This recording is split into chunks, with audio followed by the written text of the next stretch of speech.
Duchenne muscular dystrophy यानी DMD से जूझ रहे लाखों परिवारों के लिए सिर्फ एक ही सवाल सबसे बड़ा है, क्या इसका कोई इलाज है? आज हम इसी सवाल की गहराई में उतरेंगे। और ये सफर हमें दुनिया भर की लैब्स में, रिसर्च पेपर्स में और उन हजारों वैज्ञानिकों के काम की गलियों में ले जाएगा जो इस पहेली को सुलझाने में लगे हैं। बिल्कुल। हमारे पास जो जानकारी है वो हमें इस दौड़ की असली तस्वीर दिखाएगी। हमारा मिशन किसी को झूठी उम्मीद देना नहीं है, नहीं, बल्कि ये समझना है कि विज्ञान की इस दौड़ में हम आज खड़े कहाँ हैं। तो चलिए इस विषय की परतें खोलते हैं।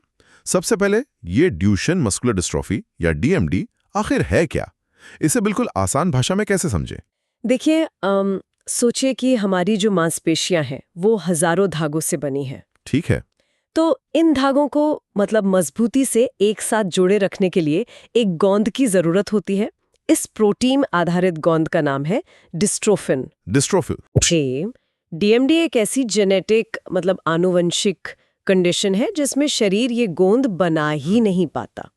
और जब गोंद ही नहीं होगा तो क्या होगा? धागे बिखरने लगेंगे। बिल्कुल, मतलब मांसपेशियों के फाइबर्स धीरे धीरे कमजोर होकर टूटने लगते हैं। और ये कमजोरी फिर वक्त के साथ बढ़ती जाती है ना? हाँ, और यही इसकी सबसे बड़ी चुनौती है। तो फिर सीधे मुद्दे पर आते हैं।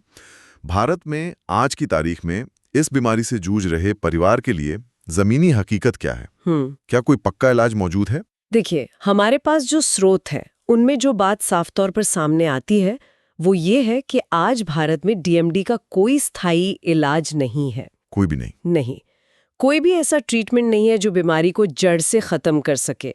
जीन थेरेपी जिसके बारे में हम सब सुनते हैं वो व्यावसायिक रूप से उपलब्ध नहीं है, और क्रिस्पर या फुल डिस्ट्रोफिन रिप्लेसमेंट जैसी एडवांस टेक्नोलॉजी तो भी बहुत दूर की बात है। ये सुनना किसी भी परिवार के लिए बहुत मुश्किल है। तो अगर इलाज नहीं है तो फिर यहाँ मरीजों की मदद कैसे की जाती है? डॉक्टर क्या करते हैं?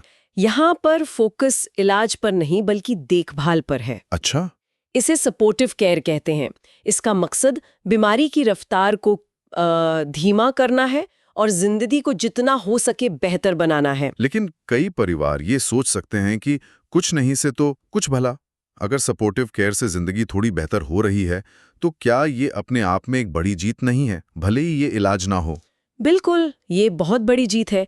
और ये सपोर्टिव केयर कोई एक चीज नहीं है। इसमें डॉक्टर की देखरेख में स्टेरॉयड थेरेपी शामिल है जो मांसपेशियों की ताकत को कुछ समय तक बनाए रखने में मदद करती है। फिजियोथेरेपी और स्ट्रेचिंग रोजमर्रा का हिस्सा बन जाते हैं ताकि जोड़ों में अकड़न ना आए। सांस लेने की एक्सरसाइज फेफड़ों को मजबूत रखती हैं क्योंकि ये बीमारी सांस की मसल्स को भी प्रभावित करती है। सही। और साथ ही दिल और फेफड़ों की रेगुलर जांच होती रहती है। ये सब मिलकर बीमारी के मैनेजमेंट का एक पूरा सिस्टम बनाते हैं।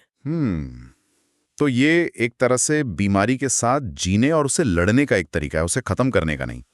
और भारत में रिसर्च का क्या स्टेटस है?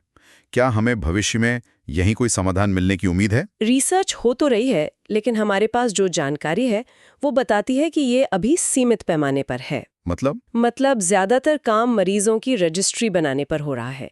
एक डेटाबेस तैयार करना कि देश में कितने मरीज हैं, उन्हें किस तरह की जेनेटिक प्रॉब्लम है।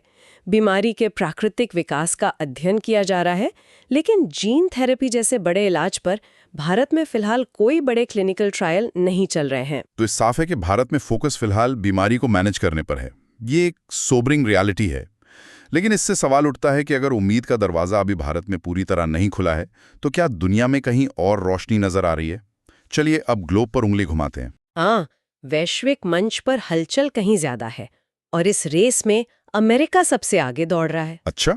वहां जीन थेरेपी पर जोर शोर से काम चल रहा है, लेकिन यहाँ एक बहुत जरूरी पेच है। क्या? वे माइक्रो डिस्ट्रोफिन का इस्तेमाल कर रहे हैं। माइक्रो डिस्ट्रोफिन, जैसा नाम से लग रहा है, ये उस गूंद का कोई छोटा वर्जन है। एकदम सही पकड़े।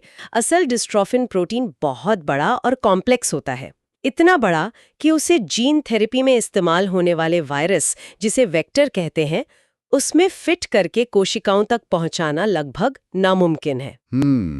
तो वैज्ञानिकों ने एक शॉर्टकट निकाला। उन्होंने प्रोटीन के सबसे जरूरी हिस्सों को लेकर एक छोटा फंक्शनल वर्जन बनाया है। यही है माइक्रो डिस्ट्रोफिन। एक मिनट, यहीं पर मुझे एक बात समझनी है। अगर असली पूरा प्रोटीन इतना ज़रूरी है, तो उसका एक छोटा अधूरा हिस्सा देने से स्थायी फ़ायदा कैसे हो सकता है?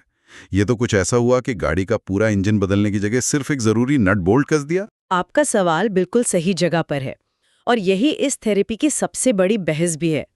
कुछ बच्चों में शुरुआती सुधार देखे गए हैं, उनकी मसल्स की फंक्शनैलिटी थोड़ी बेहतर हुई है। अच्छा। लेकिन इसके लॉन्ग टर्म बेनिफिट्स क्या होंगे, ये अभी तक अज्ञात है।